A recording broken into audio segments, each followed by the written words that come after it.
পৃথিবী থাকার জায়গা নয়।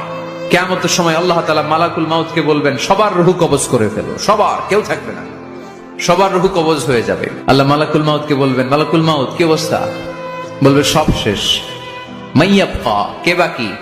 মালাকুল মাউত বলবে জিনেরা বাকি, যাদেরকে দেখা যায় না। আল্লাহ বলবেন জিনদেরকেও শেষ করে ফেলো, রূহ কবজ করো। মালাকুল মাউত জিনদের রূহ কবজ করবে। আল্লাহ এবার জিজ্ঞেস করবে, ইয়া মালাকাল মাউত আখবিরনি মাইয়াবকা, এবার বলো আর কে বাকি? মালাকুল মাউত বলবে, আল্লাহ মানুষগুলো সব শেষ, জিনগুলাও শেষ, এবার বাকি ইবলিশ শয়তান। কে বাকি? ইবলিশরেও শেষ করো, ইবলিশও শেষ।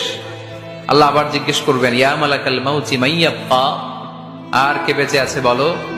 মালাকুল মাউত বলবে, আল্লাহ আপনার কথা অনুযায়ী পৃথিবীর সব মানুষের রূহ কবজ করলাম, সব জিনদের রূহ কবজ করলাম, ইবলিসের রূহ কবজ করলাম, এখন আছে শুধু ফেরেশতারা। আছে কারা?